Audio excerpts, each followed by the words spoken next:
নমস্কার। মেসি এলেন আজকে, কিছু ভিআইপিদের দর্শন দিলেন, তাদেরকে সই দিলেন, তিনি আবার মাঠ থেকে 20 মিনিটের মধ্যেই চলে গেলেন।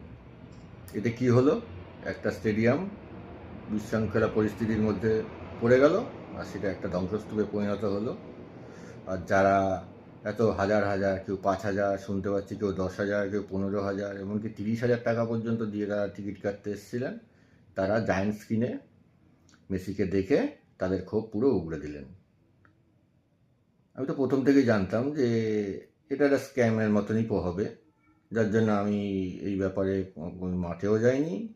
কোনো উৎসাহ আমার ছিল না, যদিও মেসি আমার খুব প্রিয় একজন খেলোয়াড়। আমি টিভিতে খুব ভালোই দেখেছি ওনাকে। আর যারা গেছেন আগের থেকেই আমি বলেছিলাম যে এটাই হবার হবে, যে এত ভিড়ের মধ্যে আর ওরম অত লোকের মধ্যে মেসিকে দেখা অতটাও সহজ হবে না, এবং সেটাই হলো। আর তার থেকে বড় কথা, যে ভিআইপিরা তাকে ঘিরে ধরেছিলেন তাদেরকেও বলিহারি যে হ্যাঁ, তারা তাদের পয়সাটা উসুল করে নিলেন ঠিক করে। সেই বঞ্চিত কারা রইল?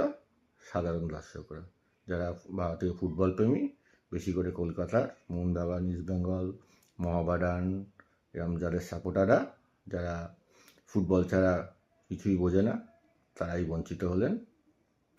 যেটা স্বাভাবিক হওয়ার সেটাই হলো। আর যেটা হলো, যে কী করে বুঝলাম, যেটা কী করে বুঝলাম না, যে যে যারা উদ্যোক্তা তারা কীভাবে এই প্রোগ্রামটা করলো। মানে তাদের কি ইচ্ছেটা কী ছিল? যে শুধু লোকেরা টাকা দিয়ে যাবে, সেই টাকাটাই কি তারা শুধু ইনকামের জন্যই করবে, নাকি এত লোকের ইমোশনের সঙ্গে খেলে যাবে? যদিও পেরেছে, কিন্তু তবুও প্রশাসন যেটা প্রথম থেকেই তৎপর হতে পারত, সেটা পরবর্তীকালে হলেও জেগেছে। তারা যে আয়োজক ছিলেন তাকে গ্রেপ্তার করেছে। কিন্তু এর মানে ব্যাপারটা দাঁড়ালো যে একটা স্টেডিয়াম পুরো শেষ হয়ে গেল। মানে যেটা আন্ডার-19 ফুটবলের জন্য তৈরি করা হয়েছিল, সেটা এখন ধ্বংসস্তূপের মধ্যে পরিণত হলো। এবং এর ফলপ্রসূ কী দাঁড়ালো?